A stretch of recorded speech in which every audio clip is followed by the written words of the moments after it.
Ghosts. My head is full of ghosts. Simon isn't the only one now. Being a soldier was a high price to pay. Maybe Lillian was right, but I paid my price for my manhood 10 times over. Saw many men die. Some were dear friends to me. I can't unsee what I've witnessed, and they returned to me in the lonely intervals of night. I survived what killed them. I survived, so I must carry them with me, just as I carry Simon too. My dead soldiers walk with me. Lieutenant Carson Blue, an American war hero. I never wanted to be that. I just simply wanted to be allowed to live as I needed to. I'm sorry, boys. I'm sorry they couldn't save you. Grateful though I am to come back to Lillian alive and mostly intact, which was more than most of men my age can say. I've had an awful feeling that I should be with the boys who are buried in Belgium and France. For a man who served 2 years, I think my mind was fragmented by my service.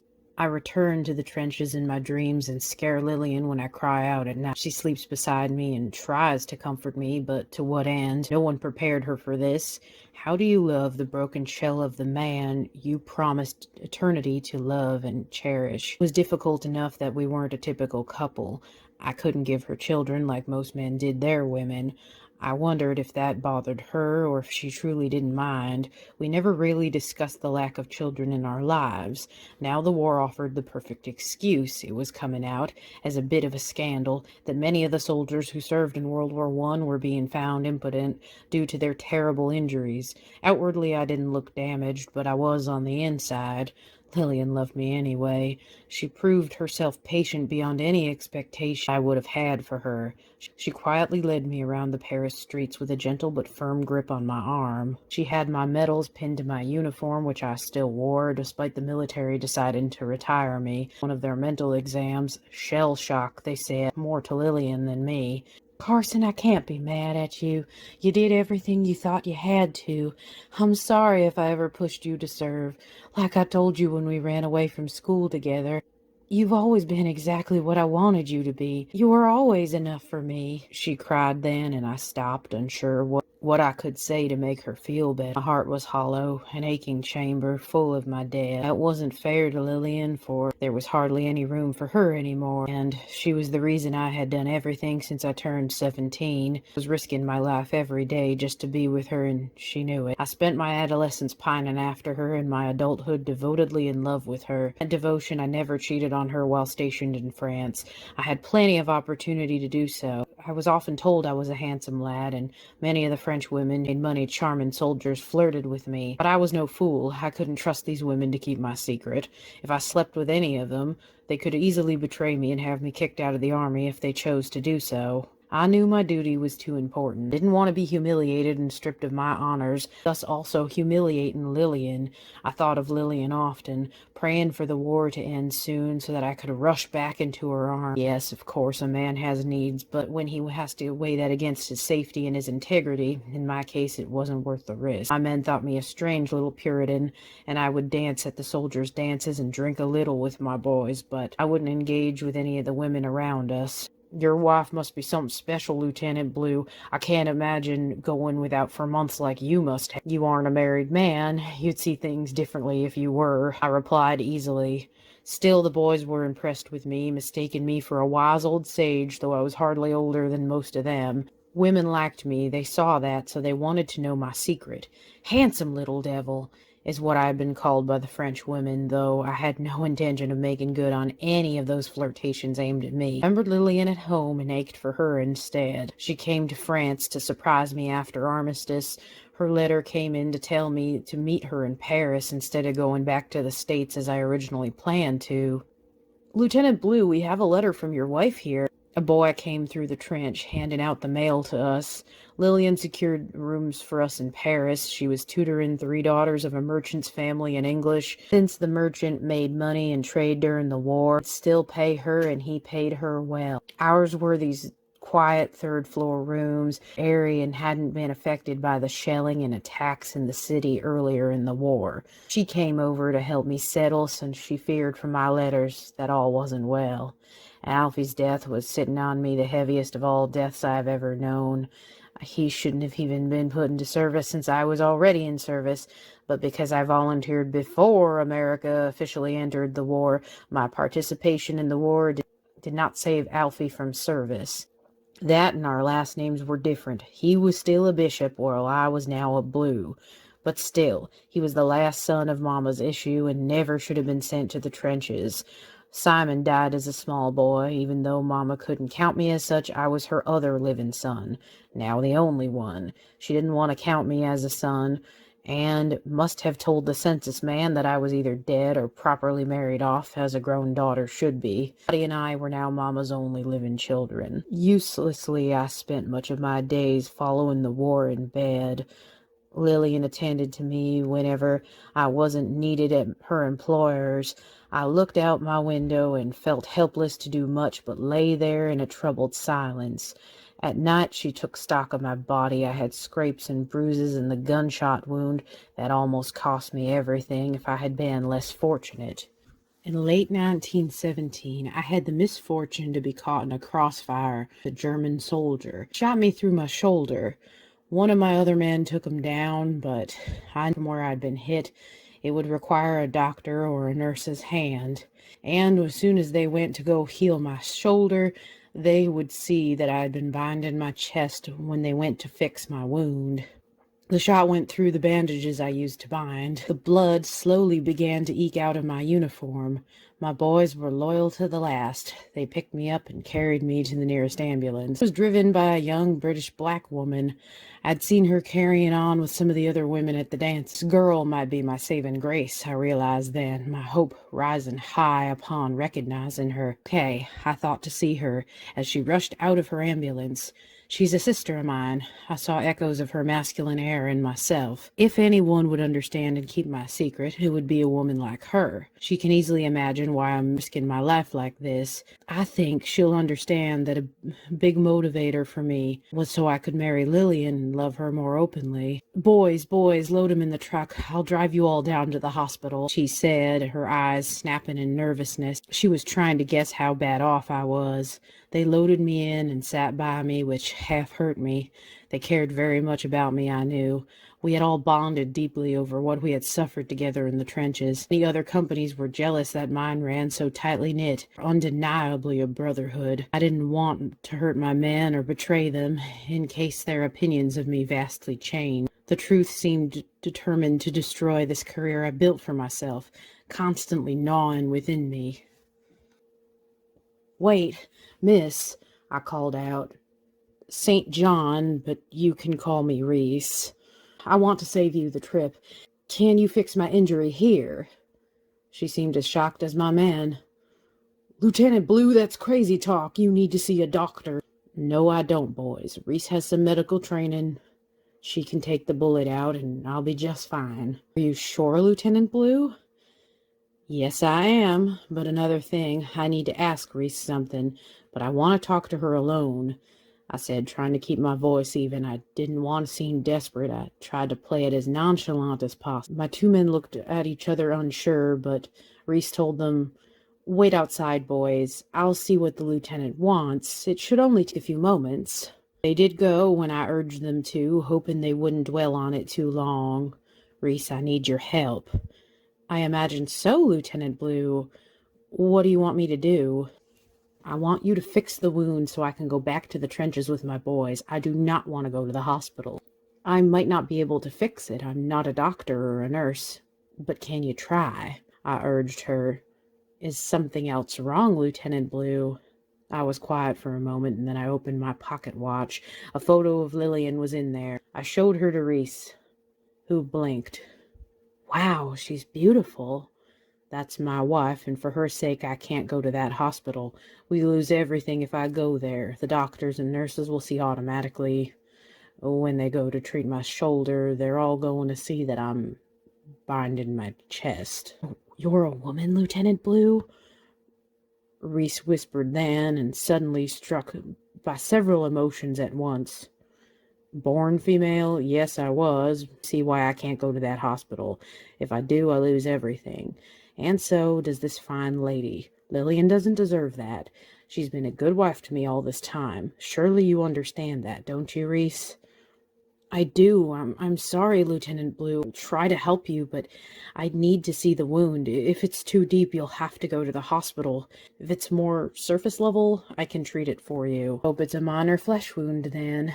I sighed and unbuttoned the front of my jacket. She stopped me and undid the shirt buttons for me. I froze. Really did not want to have to bare my chest like this, but that darn bastard shot me through the shoulder. My boys, they got him just to avenge me. They were loyal to the last, and I felt rotten for not letting them be by my side as they wanted to be, pacing nervously outside the ambulance. I wish it wasn't like this, that I didn't have to keep any secret from them. We faced death together many times and saw it through. Reese sighed. I saw knowing pain in her eyes. It's all right, Lieutenant Blue. I will get that bullet for you. I don't think you'll need to go to the hospital. Just hang on. If I take this out, I will have to sew up the wound to keep you from bleeding. It will hurt. I've fared far worse, Reese. She looked shocked at that, but didn't say anything. Sorry, just do what you need to. She plucked the bullet from my shoulder with her able fingers and cleaned the wound. After she was satisfied that I was clean, she made a quick job of sewing up the wound. I remained quiet so as not to unsettle her. I heard far-off gun blasts and tried to fight my urge to flinch. That sound disturbed me more than her fixing my injury did. I almost divorced myself from my body, something I could do if I concentrated hard enough on something else. Pictured Lillian in the springtime, the last time I saw her before I was shipped off to join my men in Belgium, who were later sent here to France. We'd stay for the rest of the war. Beautiful lilac dress, with her dark eyes shining when she looked upon me. I'm already proud of you, Carson. Remember that. No matter what happens, I'll always love you, she had said that day. Her words had helped to sustain me through the war. That was the girl who ran away from the Ladies' Academy with me. She was a grown woman now, and she had cast her lot in with mine. She had waited for me so we could marry proper. She never held my body against me. I was still her man, and she seemed to be the only person who even had a piece of the truth. She held that truth of mine carefully in her hands like the delicate butterfly that it was. To succeed as Carson Blue, a lot of my success relied on Lillian's being there with me. Maybe a petite man with an effeminate look had a woman with me, a loyal wife who loved me. My manhood was harder to deny. Other men respected me when they saw that I had a lovely woman like Lillian writing letters to me and waiting patiently for me to return to her. Some even envied me, since it was obvious by her outpouring of words that Lillian loved me. It would kill her to lose me. She said so, begging I be careful, urging me to remember everything that we had fought for before.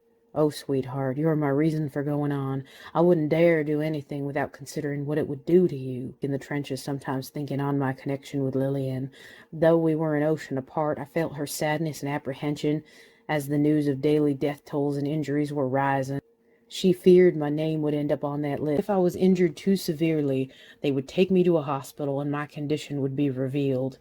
It was only a minor flesh wound at this time. I was shaken up all the same. My boys might suspect me now. They would only be right to report me to a higher up. I was in the wrong, according to the laws, but damn it all, I wanted to fight. I needed to prove my worth to them. I had everything to make a good soldier. Was it my fault that my body and mind did not match? I swear I heard a man laughing somewhere. Maybe I might have gone mad from having to live in the trenches. Our nerves were strung out from the ugly filthiness of it. Sorry, Lieutenant Blue. I know it must have hurt. I got stitches once when I fell down the stairs when I was a child. I was running, I tripped, and I fell down half a staircase. I still have the scar on my leg to prove it, Reese said, trying to soothe me. I didn't even realize I was crying. She noticed before I did. She gave me the handkerchief from the breast pocket of her uniform. Whelmed I was suddenly because of how close I came to losing it all. Lillian would be dragged down with me. She may have known that and accepted her fate as now tied to mine, come heaven, hell, or high water. Carson, honey, we have no choice now. We have to live. We have to succeed. We have no other option. I heard her voice in my dreams encouraging me in this mad venture. I was in it now, a soldier on the front lines. I had seen so many good men die, and all for nothing. The war kept grinding on, heedless of all blood spilt, all the men who suffered endlessly. Reese, darling, you're an angel, you know that. I'll be forever in your debt, and so will my beautiful wife. We both leave our lives in your capable hands," I said to the young ambulance driver, who looked as if she might cry too. "If you get hurt worse than that next time, I won't be able to help you." Just have known that I had turned to her in my ultimate desperation. I had taken a gamble, and she appreciated that. Now she held my secret pinned close to her own heart. I didn't intend to burden her with such a heavy thing, but she kissed my cheek then, wished me luck and good fortune. "You gotta get home to your Lady Lillian in one piece, Lieutenant Blue. You have to make it out to see the end. I'll pray for you both." As I suspected, Reese St. John saw in me a reflection of what her life could be if circumstances were a little different. She was a masculine girl who loved other women. I saw her in her nurses. She was reduced to an absolute puppy for the head nurse, Darlene. That woman was hard, and I was surprised that there was anything between the two of them. Yet it must have been Reese's purity of heart that must have broke down Darlene's defenses. I had not to spend too much time around Darlene, because a bad feeling she might have guessed that I had been born a woman too. I helped haul in several of my boys for their various injuries and illnesses. I often went with them to the hospital if I could be spared. I knew to go with them in their time of need would keep their morale up. Many hands, wounded and shaken, weakened from illnesses. "You'll make it out. Don't give up now. This isn't the last fight you'll fight. I'm right here, man. I'm right here, and I'm not leaving you. You're not being left behind. Your brothers and I will be ready to take you back once you can fight again. Until then, rest. Lord knows you've earned it." Inspiring, some of the other captains called me. Nothing inspiring in what I did. I was just like my men. The same enemy threatened my life every day. The same lice bit me, and I ate the same subpar food as they did, suffered the same unbearable weather in the same mud hole that the trenches often were reduced to. I was not much older than the boys and men I led. Certainly I was under no illusion that I was somehow their better either. The next time I came into the hospital, only about a fortnight after Reese healed my gun wound, the British captain Malmare and his unfortunate private Dougie Tremont were in a bad way. By the time I got to see them, only Captain Malmare had survived a bad gas attack that the Germans unleashed on the French and British troops who were holding our line. My boys and I were lucky. We were off duty when that attack happened. Malmare was now unrecognizable.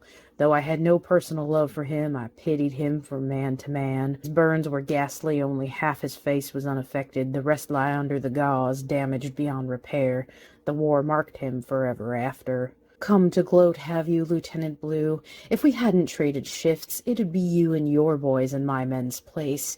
They're all dead now, except me," Malmare immediately said, eyes wide with that haunting knowledge. Poor boy Dougie Tremont was a sweet boy, if a little slow. He had hauled me out of fire more than once. We shared food a few times, and I gave him some of my teeth-cleaning tablets. He was young, maybe 20 years old, but plenty of his teeth had rotted while he lived in the trenches. He said that I had the most beautiful mouthful of teeth he had ever seen, because I smiled at some of the funny things he told me. Oh, I thought I could spare him a few of my toothpaste tablets. Sad for the poor boy, buried in this foreign land, not even a proper man yet. There would be a whole army full of missing and dead boys like Dougie Tremont that never got to know what being a full-grown man was true. That made me ill. They paid the price of the Mad Monarch's wars. Dougie Tremont was among my other ghosts. Now he played with Simon. My little brother had a troop of bodyguards to be his playmates until the end of time. I don't know why, but there was something oddly comforting in that. More so at peace my brother's soul became when he and Alfie were reunited. Because of the high number of casualties and grave injuries, companies were reorganized many times.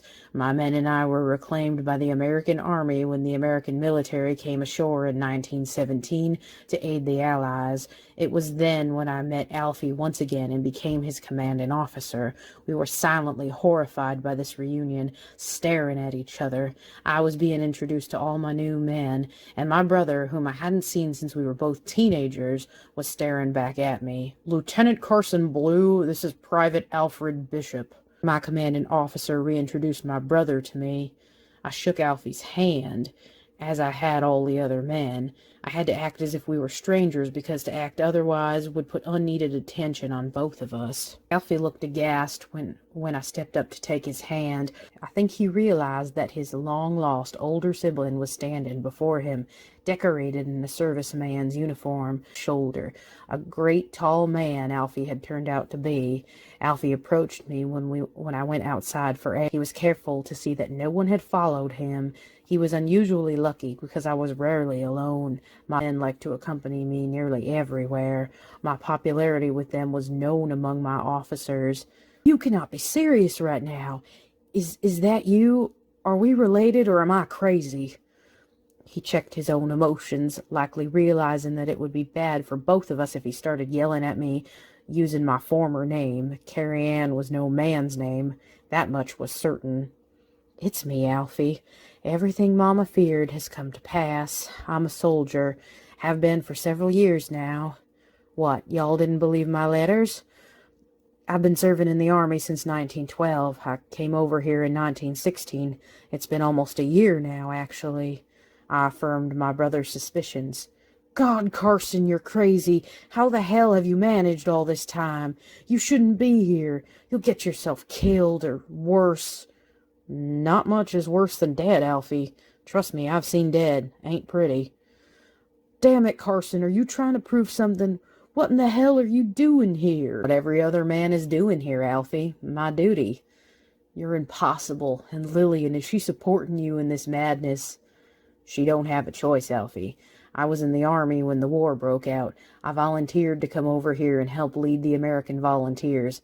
Men, listen to me. They respect me here. Maybe Ma, Pa, and Dottie were right. Maybe you're a lunatic after all. I flinched to hear Alfie say so aloud. He was angry and horrified at how far I had gone. This was too far for him, I saw by how upset he was. He didn't understand why I had done what I did. I needed to work now. Serve now, so that in the future Lillian and I would never have to fear being questioned. I had no idea what I'd do to get that level of peace. Hell, I may even die for it. Alfie, just be glad that you were born the way you were. Be grateful that your mind and body don't fight each other all the time, all right? I know I must sound like a madman to you, but... Alfie stepped to my side, conflicted still, but then he put his arms around me. My head came to his shoulder. He was a tall man, as I expected he would be. His father, Sid, had been pretty tall, too. We're siblings. We grew up together. I feel bad that I couldn't protect you from our parents or the world at large. Sometimes I feel like I failed as your brother, you know. I'm the older one. You were just a child then. What could you have done? Honest, Alfie. You did what you could. I'm sorry I had to leave you and Dottie like that. Mama and Sid are probably glad to be rid of me, but you two were my brother and sister. I didn't think I could abandon you completely. That's why I had to write you to be sure that you were both okay. You done well enough, Carson. Dottie's married, you know. She married a soldier, too, just before he shipped off. Alfie said, now stepping away from me, suddenly conscious of where we were. I was his commanding officer. No one knew we were estranged brothers. No one would know what to make of our embrace. Little did I know, Alfie wasn't the only estranged, long-lost brother that I'd served with during my years in the war. I was in the American Army. I had no idea who my father was. I didn't know that he linked me directly to 4 servicemen and 1 servicewoman, all members of the British Armed Forces. My biological father would remain a secret from me sometime after the war. Be by chance that I would learn that I was not just one of 4 children. No, it wasn't just Mama's babies that I ought to count. It never occurred to me that I was anyone's child. Whom my father died before Mama married Sid, for she was certainly free to do so. How wrong I was on many counts.